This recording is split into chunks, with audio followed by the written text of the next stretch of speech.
Vous regardez Al24 News. Bonsoir à tous à la une de ce mercredi 15 décembre 2021.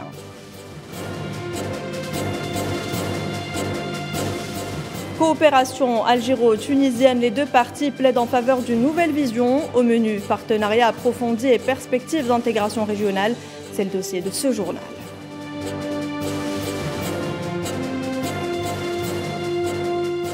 Le Front Polisario appelle à l'organisation onusienne à réunir les conditions nécessaires à l'exercice par le peuple sahraoui de son droit à l'autodétermination. Les détails dans un instant.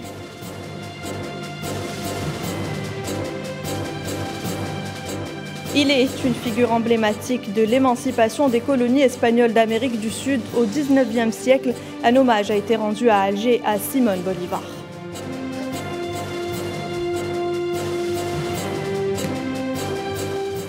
Le président algérien Abdelmadjid Tebboune a été reçu en grande pompe par le président de la République tunisienne Kais Saïed à Tunis. Des coups d'artillerie ont été tirés pour saluer le président algérien qui était accompagné d'une délégation ministérielle.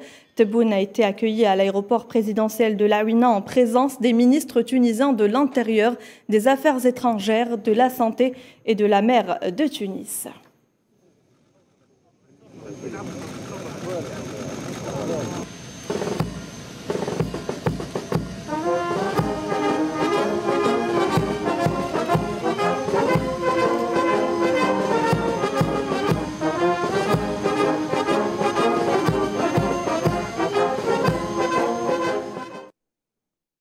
Et le président algérien Abdelmadjid Tebboune, en visite d'État en Tunisie, a eu au palais de Carthage à Tunis des entretiens en tête-à-tête avec son homologue tunisien Kais Saïed. Une visite qui s'inscrit, je vous le rappelle, dans le renforcement de la coopération bilatérale et la perspective d'intégration régionale. Souhila Kilal. La visite qu'effectue le président algérien Abdelmadjid Tebboune en Tunisie s'inscrit dans le cadre du renforcement des liens existants entre les deux pays et de l'élargissement des domaines de coopération à un niveau qualitatif concrétisant la volonté commune de l'Algérie et de la Tunisie. Cette volonté commune se manifeste à travers l'échange des visites entre les responsables des deux pays. La dernière en date étant celle du Premier ministre, ministre des Finances Ayman Ben Abdelrahman en Tunisie, à la tête d'une importante délégation. Et avant celle effectuée le 25 novembre dernier par la chef du gouvernement tunisien, Najla Boudane. La visite du président Tebboune en Tunisie intervient après celle effectuée en février 2020 par le président tunisien Kais Saïed, qui avait choisi l'Algérie pour sa première sortie présidentielle. Cette visite avait permis de définir les grandes lignes de la future coopération entre l'Algérie et la Tunisie. L'accent avait été mis sur la convergence totale des vues entre les deux pays à tous les niveaux, dont les questions régionales et internationales, avec à leur tête le dossier libyen. L'Algérie avait alors réitéré l'engagement des deux parties à poursuivre la lutte antiterroriste en activant tous les mécanismes de lutte aux frontières. Il a par ailleurs été convenu de développer les régions frontalières et de veiller à la concrétisation de l'intégration économique entre les deux pays. Et la visite du chef de l'État algérien en Tunisie revêt également un caractère économique indéniablement structuré des deux côtés de la frontière, tant l'espoir de voir un pas de plus de franchi vers une intégration économique bilatérale devient palpable. Les détails avec Khaïreddin Battash. Deux pays voisins et frères prenant conscience qu'ils peuvent unir leurs forces pour n'en former qu'un sur le plan économique. L'intégration, un projet avant-gardiste qui n'est plus une utopie. Au début du mois en cours, des déclarations tonitruantes retentissent à Alger et à Tunis.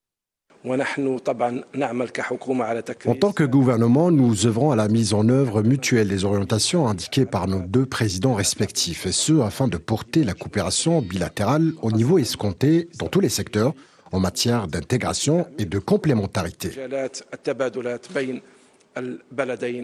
Nous sommes dans notre pays. Cette rencontre s'inscrit dans le cadre des rencontres périodiques qui nous réunissent afin de renforcer nos relations bilatérales et de passer au plus important en relançant une stratégie intégrée entre l'Algérie et la Tunisie.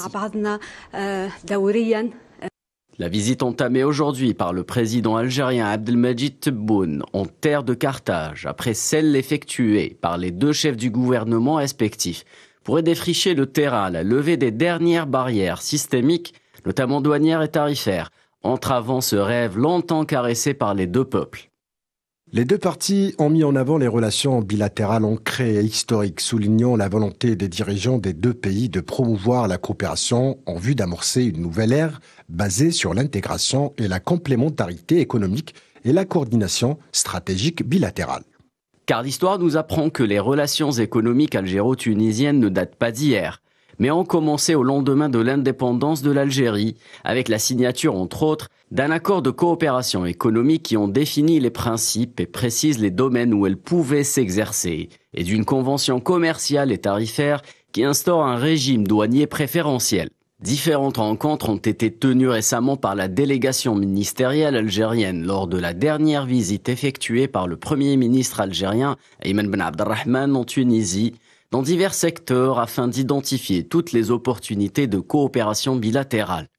Je pense qu'avec ce marathon de visite, avec ces échanges croisés d'idées, surtout, je pense que les deux pays, ils veulent aller dans la forme suprême de la coopération qui est en fait la communauté économique qui peut éventuellement commencer avec deux pays. Après, elle pourra s'élargir à d'autres pays, notamment en fait la Libye. À noter que les deux pays sont actuellement liés par un accord commercial préférentiel datant de 2014, comprenant une liste de produits bénéficiant des avantages fiscaux à l'exportation et à l'importation. Une chose est sûre, les échanges économiques entre l'Algérie et la Tunisie qui ne dépassent pas les 2% gagneraient à être fluidifiés. La réactivation de certains accords bilatéraux gelés, notamment la haute commission tuniso-algérienne dont la dernière réunion remonte à 2017, semble également imminente. Et puis le secrétaire général de l'Union générale tunisienne du travail, l'UGTT, Nourdine Taboubi, a déclaré, et je cite, « Il est impératif que nous soyons partie prenante à la transition démocratique ». Fin de citation. La centrale syndicale réitère son soutien concernant les mesures d'exception du 25 juillet. À cette date, Kais Saïed avait pris une série de mesures, je vous le rappelle, d'exception. Donc parmi elles, la suspension des travaux du Parlement et la levée de l'immunité dont bénéficiaient les députés. Et le sujet de la crise en Tunisie était le thème du nouveau numéro hier soir de notre émission Décryptage. Alors, comment le rôle de l'Algérie est-il perçu par les Tunisiens? Élément de réponse avec Sofiane Balotti. Notre émission d'analyse hebdomadaire Décryptage a consacré son dernier numéro à l'analyse de la situation tunisienne. Youssef Tlili, chercheur en droit public et en sciences politiques, et Fethi Chamri, ancien député du Front populaire, ont depuis Tunis croisé les arguments afin d'identifier les causes de la crise tunisienne et de déterminer les pistes de sa résolution. Le président tunisien Kais Saïed hier a prononcé un discours très attendu en Tunisie. Alors j'ai noté quelques points essentiels. Le Parlement restera suspendu jusqu'à l'organisation de nouvelles élections. Et de ce point de vue-là, la Tunisie observe en quelque sorte, elle pratique une politique de bon voisinage dans la région d'Afrique du Nord. Un certain nombre d'acteurs privés économiques tunisiens sont de plus en plus grincheux parce qu'ils considèrent que depuis la révolution et la déstabilisation qui a eu lieu en Tunisie en 2011, le Maroc mène quand même une politique de détournement en ce qui concerne notamment les investisseurs. Aujourd'hui s'ouvre une visite d'État déterminante pour l'avenir de la région. Le président de la République algérienne conduit une importante délégation afin de sceller officiellement l'amitié entre les peuples algériens et tunisiens et d'accélérer le projet d'intégration dans tous les secteurs.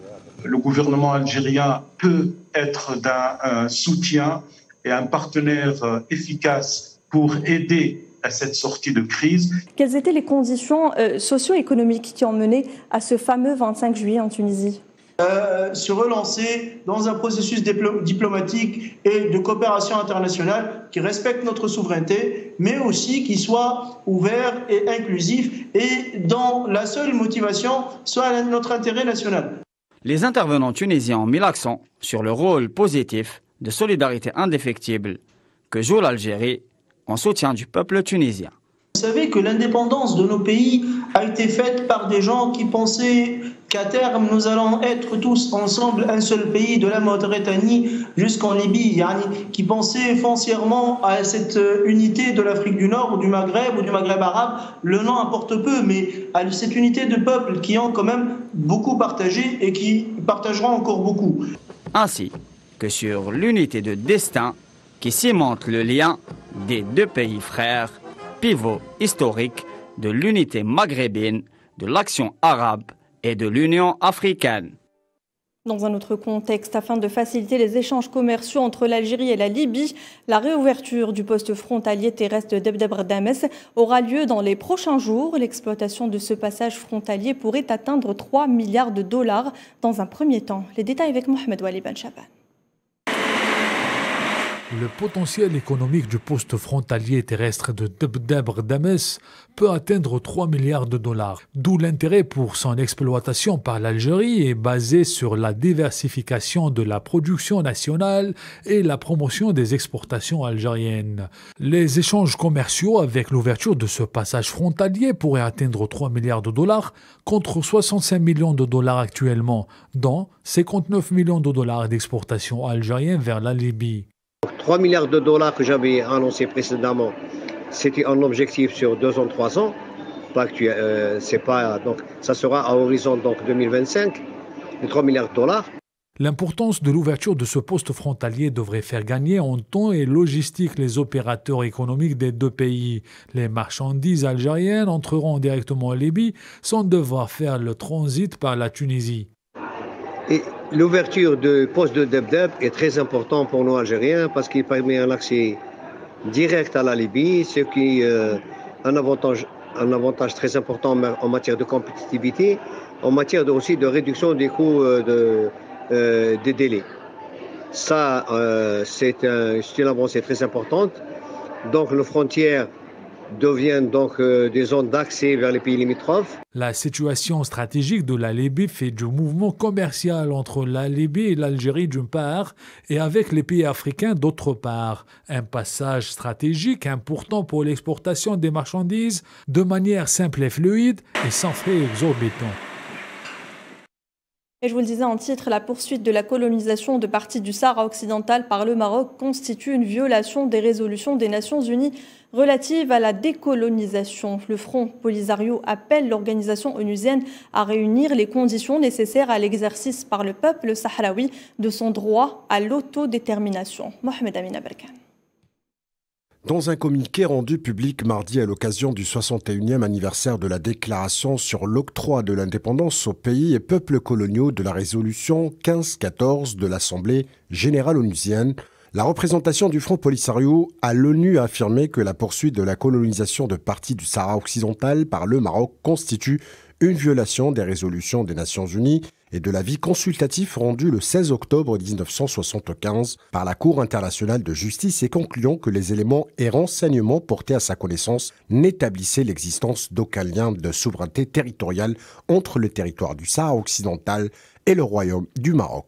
Le Sahara occidental attend toujours sa décolonisation depuis l'adoption de la résolution 1956 du 11 décembre 1963 par laquelle l'Assemblée générale a approuvé le rapport du comité spécial chargé d'étudier la situation en ce qui concerne l'application de la déclaration sur l'octroi de l'indépendance aux pays et peuples coloniaux dont le Sahara occidental, a déploré le Front Polisario dans son communiqué. Dans ce même communiqué, le Front Polisario a appelé l'organisation onusienne à assumer ses responsabilités envers le Sahara occidental en réunissant les conditions nécessaires à l'exercice par le peuple sahraoui de son droit inaliénable à l'autodétermination et à l'indépendance, favorisant ainsi la décolonisation de la dernière colonie en Afrique. Et lors d'un entretien accordé à une télévision égyptienne, le ministre des Affaires étrangères russe, en réponse à la question sur la crise sahraoui, Sergueï Lavrov a affirmé que le dossier sahraoui doit connaître son épilogue par la voie du dialogue direct et conformément aux résolutions de l'ONU. Le dialogue doit reprendre en urgence, a conclu le chef de la diplomatie russe. Je vous propose de l'écouter. La crise au Sahara occidental doit être résolue comme toute autre crise dans le monde dans le respect des décisions du Conseil de sécurité, à l'instar de la crise syrienne ou encore palestinienne. Il y a une décision prise par le Conseil de sécurité, on est obligé de la respecter et de l'appliquer à la lettre. S'agissant du conflit autour du Sahara occidental et les décisions des Nations Unies, Il faudrait qu'il y ait un dialogue ouvert et direct entre le Polisario et le Maroc. L'urgence serait d'entamer les négociations entre les deux parties pour atteindre une solution qui ira dans l'intérêt des deux pays. Un hommage a été rendu ce matin à Alger au libérateur Simón Bolívar, mort il y a 191 ans, à l'initiative de l'ambassade de la République bolivarienne du Venezuela, pour rappeler les valeurs et les principes qui unissent les peuples combattant l'injustice et le colonialisme. Une importante représentation diplomatique a assisté à cet hommage solennel. Sofiane Balouti.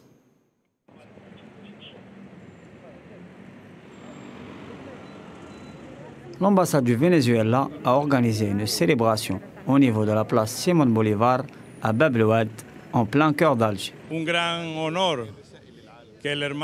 C'est un grand honneur que le peuple algérien frère ait décidé de construire cette place Simón Bolívar dans cet endroit si beau et si emblématique de la ville. Nous avons également inauguré une place en l'honneur de l'émir Abdelkader à Caracas, face au Panthéon national. Nos peuples sont des peuples frères, unis dans leur histoire de lutte et de combat, à la recherche permanente de la liberté, de l'égalité et de la justice. Plusieurs invités de choix ont pris place à cette cérémonie, dont les plus illustres sont les ambassadeurs de la Fédération de Russie, de la République islamique d'Iran, le représentant de la République arabe sahraoui démocratique ou encore l'ambassadeur cubain accrédité en Algérie. Nous célébrons le 191e anniversaire de Simón Bolívar. Et nous sommes conscients de l'importance de ce personnage dont les idées de liberté restent encore présentes. Simón Bolívar représente beaucoup pour nous.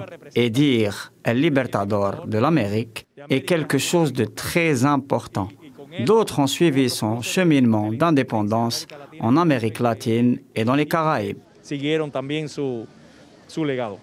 L'occasion a été saisie pour rappeler le soutien de la République bolivarienne du Venezuela à la lutte légitime des peuples de Palestine et du Sahara occidental. Simón Bolívar n'incarne pas seulement la lutte, la liberté et l'indépendance du peuple vénézuélien, mais il incarne également la liberté, l'indépendance pour tous les peuples épris de paix et de justice. Vous n'êtes pas sans savoir que le Venezuela est un pays extrêmement important pour le peuple sahraoui.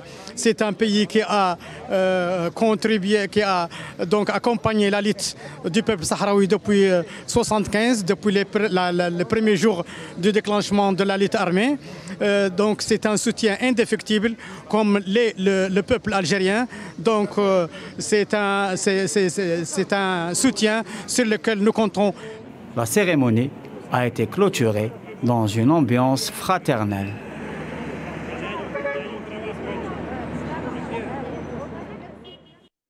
Au Mali, les forces françaises de Barkhane ont officiellement quitté hier leur base militaire de Tombouctou, transférée aux forces armées maliennes. Ce transfert s'inscrit dans le cadre de l'adaptation du dispositif militaire français dans la bande sahélo-saharienne, décidé en juillet 2021 par le président français Emmanuel Macron. En octobre et novembre dernier, l'armée française avait déjà transféré ses bases militaires de Kidal et de Tessalit à l'armée malienne. Et justement, le président français va rencontrer le président de la transition malienne.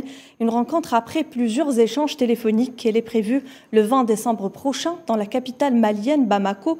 Plusieurs sujets militaires seront au cœur de cette rencontre exceptionnelle entre les deux chefs d'État. Parmi ce sujet, le colonel Assimi Goïta et Emmanuel Macron échangeront sur le recours aux paramilitaires pour combattre le terrorisme.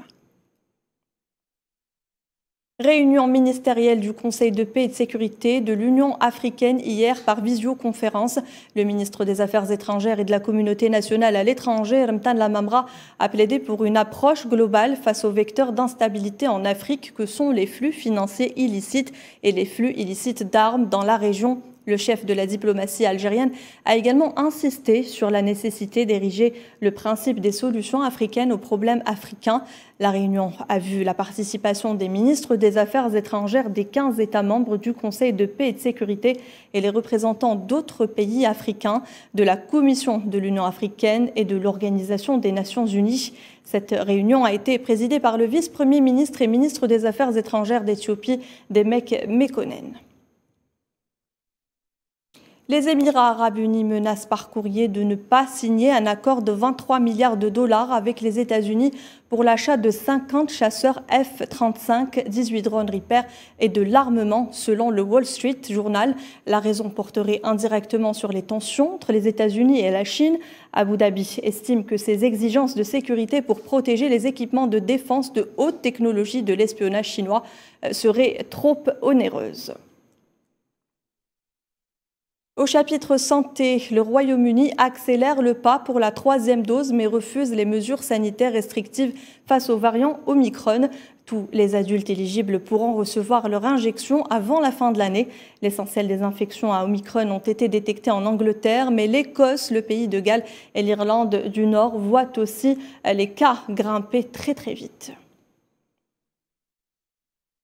Au Canada, Ottawa s'apprête à déconseiller les voyageurs non essentiels. Le Premier ministre Justin Trudeau a évoqué donc que son gouvernement allait réinstaurer la vie appelant les Canadiens à éviter les voyages non essentiels à l'étranger suite à la progression du variant Omicron. Pour rappel, le gouvernement Trudeau s'était fait reprocher d'avoir tardé à agir en ce qui concerne la fermeture des frontières au début de la pandémie Covid-19.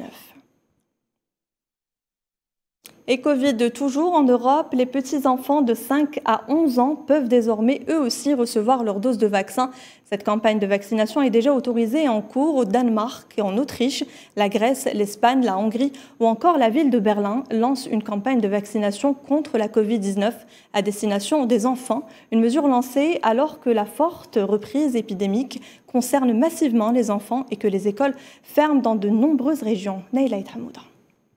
Avec la virulente 4e vague et des taux d'incidence qui explosent chez les enfants, plusieurs pays européens franchissent le pas. Une première dose pourra être administrée aux enfants âgés de 5 à 11 ans. En Grèce, plus de 20 000 parents ont pris rendez-vous pour faire vacciner leurs enfants.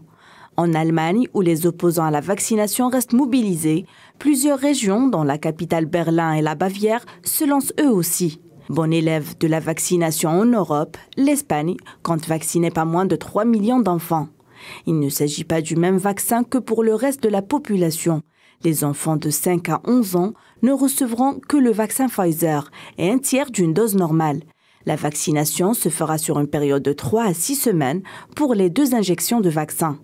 La France, quant à elle, ouvre la vaccination à près de 360 000 enfants souffrant de certaines pathologies. Pour les autres, il va encore falloir attendre quelques semaines avant de se faire inoculer.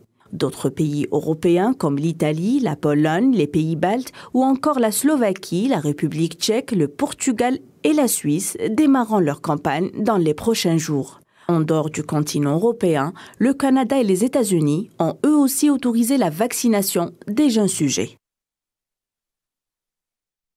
Les présidents russes et chinois ont affiché leurs relations modèles lors d'une vidéoconférence en pleine tension avec l'Occident. Vladimir Poutine confirmait sa venue au JO d'hiver de Pékin. Leïla Gertal. Cette rencontre marque l'excellence des relations entre ces deux puissances que sont la Chine et la Russie. Depuis 2013, les relations sino-russes ont connu un essor considérable en matière de coopération énergétique et commerciale.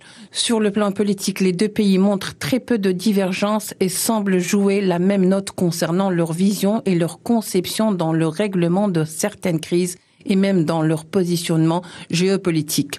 Les deux pays, pour la précision, ne trouvent pas d'accointance avec les États-Unis qui tentent, pour reprendre les propos du ministre des Affaires étrangères chinois, de diviser le monde en 2 blocs, l'un démocratique et l'autre antidémocratique. Une démocratie souvent imposée par les armes, a critiqué en substance le ministre chinois des Affaires étrangères. Contrairement aux vidéoconférences avec le président américain Joe Biden, marquées par les blocages dus aux menaces, tantôt Taïwan pour la Chine et l'Ukraine pour la Russie, la vidéoconférence sino-russe coule de source et pour cause. Celle-ci marque la célébration du 20e anniversaire de la signature du traité de bon voisinage et de coopération amicale entre les deux pays. C'est également l'occasion de faire le point sur la fameuse centrale nucléaire de Tianwan. Le domaine de l'énergie nucléaire constitue une priorité pour la coopération sino-russe. Ce projet est considéré comme le plus grand projet nucléaire à ce jour. En dehors des liens politiques, les deux pays ont enregistré également une croissance notable et leurs liens commerciaux en matière d'échange ont atteint un taux de 115 milliards de dollars sur seulement les 10 derniers mois.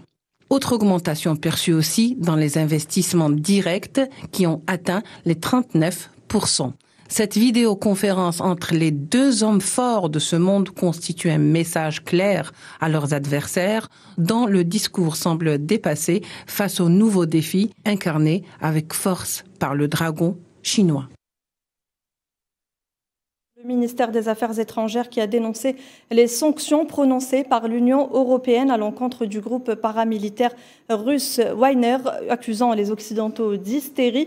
Le ministre ajoute que la Russie se réserve le droit de répondre aux actions hostiles de l'Union européenne. Pour rappel, donc, l'Union européenne a mis en place lundi un nouveau dispositif de sanctions qui ouvre la voie à l'inscription du groupe sur une liste noire.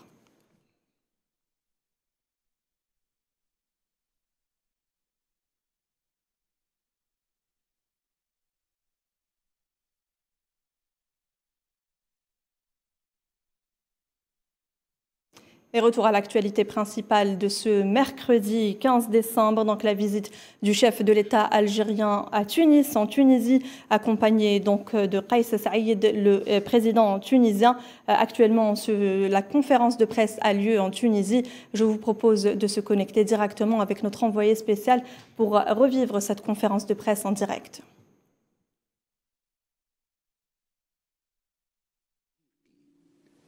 وتكريس هذه الاتفاقيات في الواقع. كنت تحدثت مع فخامة الرئيس أخي سي عبد المجيد، تحدثت عن المستقبل وتعرضنا لعدد من المواقف التاريخية التي جمعت شعبينا، التي جمعت شعبنا في الواقع، شعبنا الواحد في تونس وفي الجزائر، وخاصة زمن التحرير الوطني، وكيف كان هناك بطبيعة الحال شقيق يشد أزر شقيقه في المصاعب والمحن، ولكن أيضا كانت هناك علاقات ثقافية بين العلماء التونسيين والعلماء الجزائريين. توقفنا عند عديد المحطات وعديد المفاهيم التي يجب أن نكرسها أو نجد مفاهيم جديدة إن شاء الله في المستقبل لتحقيق ما يصبو إليه شعبنا الواحد في تونس وفي الجزائر وفي المغرب وفي موريتانيا وفي مصر، في كل البلاد العربية. استعرضنا الأسباب التي لم تمكن من تحقيق الحلم الذي كان يحلمه من سبقنا، ولكن للأسف لم يتحقق. وتعرضنا للطرق الجديدة التي سيتم بها التكامل والتعاضد. هناك دولتان ولكن هناك شعب واحد.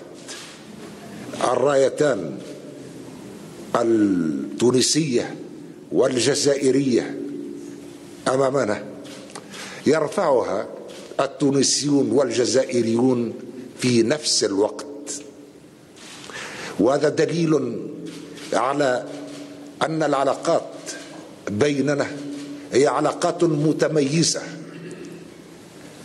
عبر التاريخ، ولكن ستكون إن شاء الله متميزة أيضا في المستقبل، لأنه لا يمكن أن نواجه التحديات فرادى.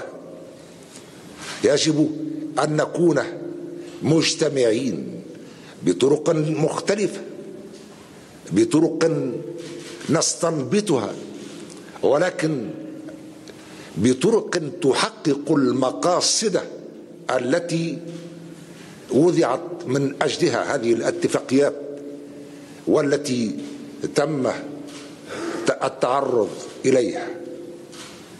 نحن دخلنا مرحلة جديدة في التاريخ ندخلها بفكر جديد، ربما هناك نفس المقاصد في الأخوة نفسها، والعلاقة بين شقيق والشقيق لا أكثر ولا أقل، يعني هذه العلاقات التي ستتوطد أكثر في المستقبل، وسنعمل على أن تكون مثالا يمكن أن يحتذى به في عدد من المناطق الأخرى، يحتذى به لأنه يحقق النجاح بناء على الإرادة الشعبية، ويحقق الخير للبلدين وللشعب الواحد في الدولتين. مرة أخرى أتوجه بالشكر الجزيل لأخي العزيز السيد الرئيس عبد المجيد تبون. كنا عبر الهاتف في بعض الأحيان نتحدث عن بعض المسائل، ولكن لن أنسى أبدا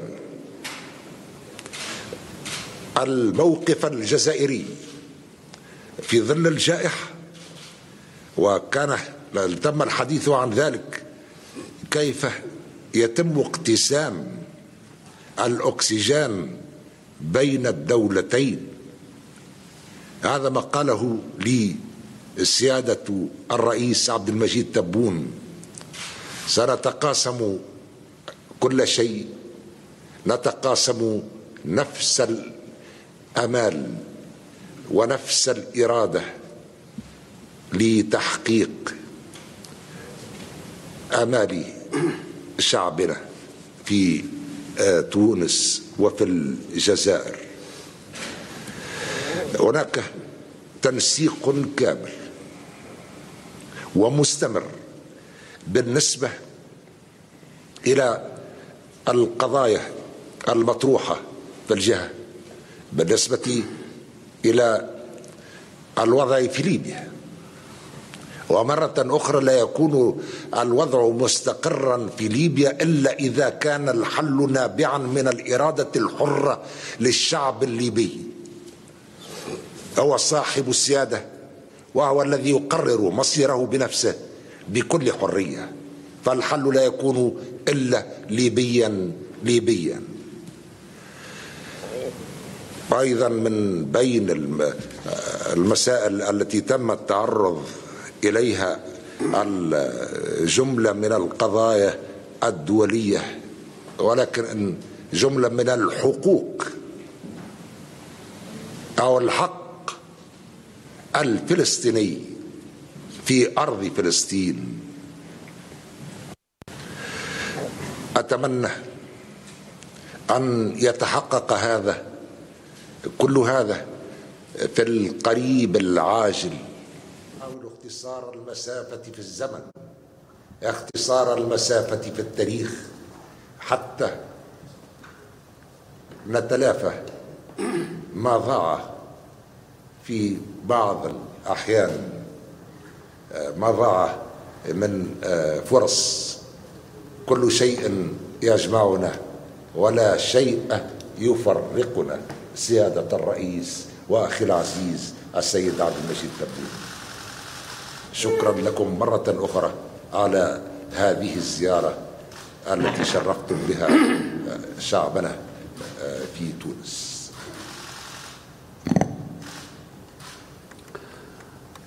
أخي العزيز فخامة الرئيس قيس سعيد، أولا شاكر لكم الحفاوة وحرارة الاستقبال. مثل ما قلت لك كانت حرارة أحر من الحرارة، كان فيه خرق لبروتوكول الدولة التونسية العادية بالنسبة لاستقبال الرؤساء، وهذا ليس علينا بعزيز، لأن أخ حل ما بين عائلته وبأحضان أخيه. شكر لك باسم كل وفد الجزائري حفاوة الاستقبال وشعورنا بأننا خلتنا نشعر أننا في بلدنا الثاني حقيقة.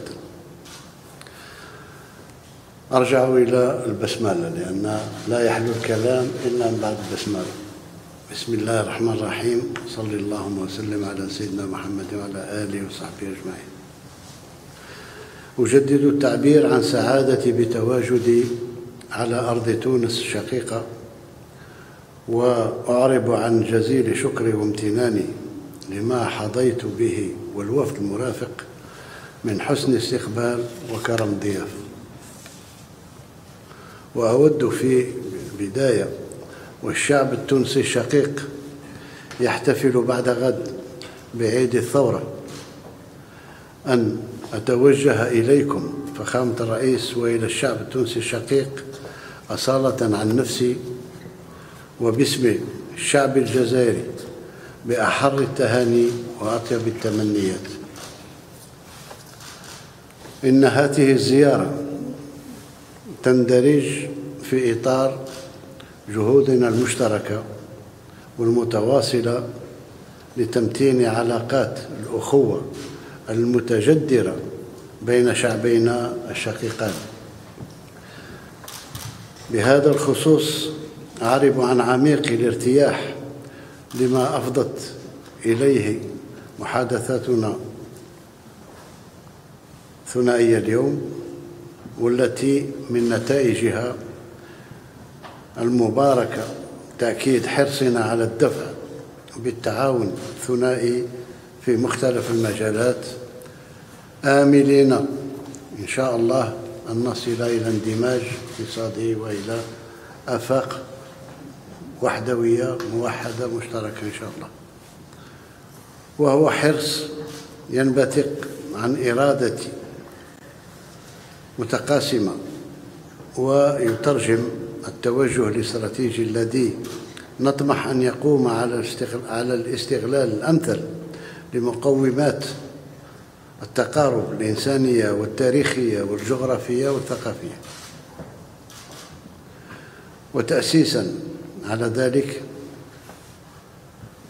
اتفقنا على أن يتم تعزيز الإطار القانوني لتنظيم العلاقات الثنائية ضمن هذا المنظور الجديد، وذلك بالتوقيع على هذا العدد الهام من اتفاقيات لتعزيز التعاون الثنائي وتوسيعه في القطاعات الحيوية خلال المراحل القادمة من عملنا المشترك إن شاء الله. وعلى صعيد الأوضاع الإقليمية والدولية تطرقنا إلى العديد من القضايا الراهنة وتبادلنا الرؤى حول الملفات ذات الاهتمام المشترك، خاصة الأوضاع في ليبيا الشقيقة. ومتفق تمام الاتفاق مع أخي قيس أن الحل في ليبيا ما يكون إلا بين الليبيين أنفسهم. نتمنى لليبيا الشقيقة إن شاء الله أن تتخلص من المرتزقة وأن تتخلص من القوات الأجنبية وأن يعود الوئام بين الأشقاء والفرقاء الليبيين إن شاء الله. وفي منطقة الساحل والصحراء كذلك حول المسائل المتعلقة بالعمل العربي المشترك، لا سيما وأن الجزائر تتأهب لاحتضان القمة العربية التي نريدها جامعة وشاملة. ولن نكرس، قلتها وأكررها من أرض تونس الطيبة، أن الجزائر لن تكرس التفرقة العربية، إما تكون قمة جامعة وإما تكون نظرة أخرى إن شاء الله. وفي الأخير تتيح لي هذه المناسبة أيضا أن أجدد التهاني للجمهورية التونسية الشقيقة على اختتام عضويتها بمجلس الأمن الأممي بنجاح واقتدار كبيرين، وأخص بالثناء جهودها الفعالة في سبيل تعزيز التعاون الدولي لمكافحة جائحة كورونا والتي كان من ثمارها اعتماد مجلس الأمن للقرار الهام رقم 2532، والفضل يرجع تونس. وفي الختام أشكركم أخي العزيز على الحفاوة مرة أخرى، والسلام عليكم ورحمة الله تعالى وبركاته.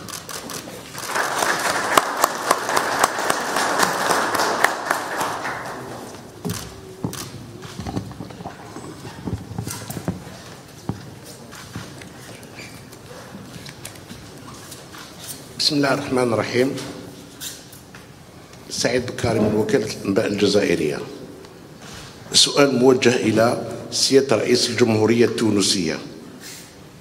سيدي، ما هي آفاق التعاون الاقتصادي بين الجزائر وتونس في ظل الوضع المتفاقم لجائحة كورونا عبر العالم؟ شكرا.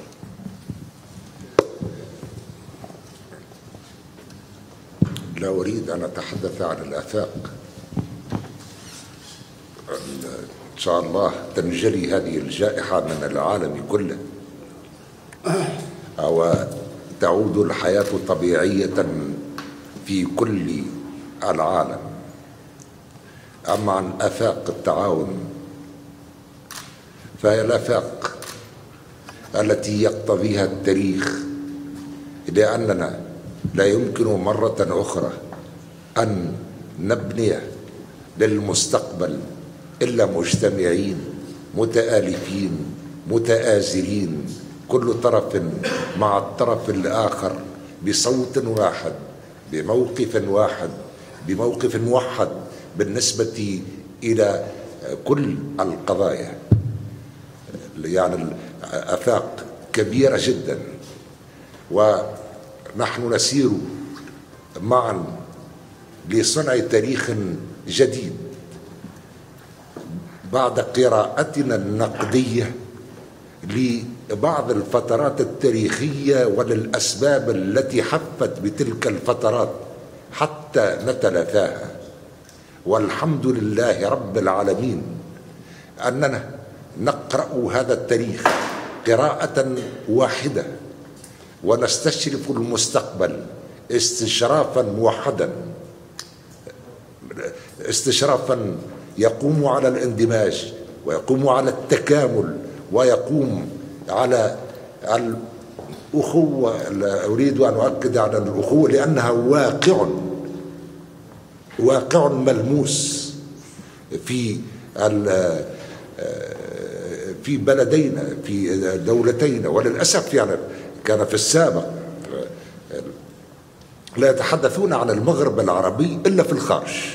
من المفارقات الكبرى أن فكرة المغرب موجودة في القاهرة، رواق المغاربة، في القدس الشريف باب المغاربة. في فرنسا يتحدثون عن المغاربة، لا يتحدثون عن تونسي أو جزائري أو مغربي. فهذه الفكرة الموجودة في الخارج التي تجمعنا. وأذكر حتى في اللقاءات العلمية كنت مباشرة حين ألتقي بالأشقاء الجزائريين، يعني مباشرة كأنها العمل لا شعوري، يعني حينما تكون هناك جنسيات متعددة مباشرة ألتقي مع الأستاذ الجامعي الجزائري. ففكرة المغرب العربي الموجودة في ضمير كل تونسي وجزائري ومغربي وموريتاني وليبي وربما أيضا مصري، لأن مصر أيضا جزء من أفريقيا، من شمال أفريقيا. كله سنعمل إن شاء الله على تحقيق هذا الشعور وهذا الضمير الذي يجمعنا، حتى لا يكون فقط في الخارج، يكون في الداخل. يعني في الخارج لا يتحدثون عن كما قلت في فرنسا يتحدثون لنور أفريقيا لمغربا، لا يقال تونسي أو جزائري أو مغربي. هذا سنجسده إن شاء الله في المغرب العربي بمثل هذه اللقاءات مع أخي العزيز. وأثرت القضية المتعلقة بالجائحة. يعني وقف الشقيق مع شقيقه أكثر مما ينتظر، وأكثر لأن الشعور متبادل بيننا في كل المراحل التاريخية، في كل المراحل التي عرفتها، خاصة في القرن العشرين وبداية القرن الحادي والعشرين. والشباب اليوم صار يتكاتف ويتبادل الآراء عن طريق وسائل التواصل الاجتماعي، فتكون فكر جديد مختلف عن الفكر الذي كان سائدا في القرون الماضية. إن شاء الله تزول هذه الجائحة ويعم السلم والأمن ليبيا الشقيقة، ويستعيد شعبنا الفلسطيني حقه في فلسطين. بعد التحية يعني أيمن الزمان. C'était donc la conférence de presse des deux présidents algériens et tunisiens au palais de Carthage, où dans son allocution, le président tunisien Kais Saïed a souligné donc la relation exceptionnelle qui lie les deux pays, une relation qu'il qualifie d'excellente, historique, qui s'inscrit dans la continuité. Il a déclaré, je cite, que nous allons affronter et relever les défis qui nous attendent ensemble. Nous allons tout partager pour que nous soyons un modèle dans la région. Nous allons tout partager. D'ailleurs, nous remercions l'Algérie d'avoir partagé avec nous en cette période de pandémie, de nous avoir aidés dans la gestion de la crise sanitaire en partageant avec nous son oxygène. Il parle également d'une coordination totale dans la vision concernant donc des dossiers importants comme la gestion de la crise en Libye. Il remercie de son côté Abdelmajid Tebboune, le président algérien, a remercié son homologue pour l'accueil qui lui a été réservé. Il dit qu'il s'est senti chez lui dans son deuxième pays. Il a également parlé des entretiens qui ont porté sur le renforcement de la coopération dans plusieurs domaines, de la signature de plusieurs accords dans plusieurs domaines également.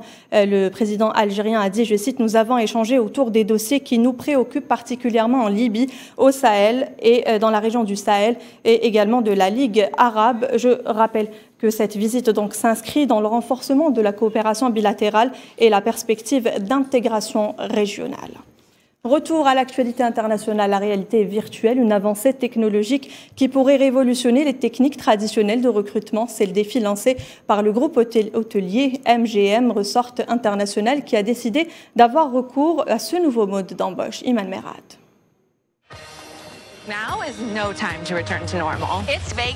Le groupe hôtelier américain MGM Resorts International a fait le pari d'innover en termes de recrutement dans l'optique de réduire le turnover de son personnel. Les postulants munis d'un casque de réalité virtuelle sont immédiatement plongés dans l'univers de travail des différentes sociétés du groupe, se familiarisant ainsi plus vite avec leur éventuel futur environnement qui déterminera leur choix d'accepter ou décliner l'offre d'emploi. Certains employés du secteur de l'hôtellerie se sont plaints de l'ardeur des clients pendant la pandémie du Covid-19. À cet effet, pour préparer les candidats potentiels, différents scénarios ont été conçus par la directrice des ressources humaines de MGM Resorts, Laura Lee, reproduisant la réalité du terrain au sein d'un programme de réalité virtuelle, mettant en avant des interactions difficiles avec les clients. En cette période de Covid-19, les firmes traversent une période critique en termes de recrutement et engagement du personnel.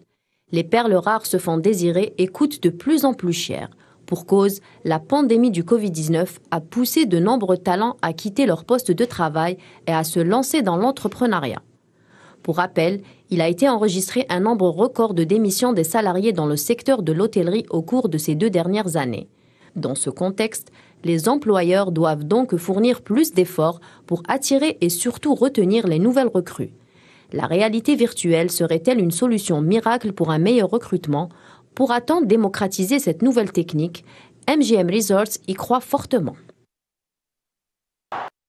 Et c'est la fin de cette édition. Merci à tous de l'avoir suivi. Très belle suite des programmes sur Al24 News.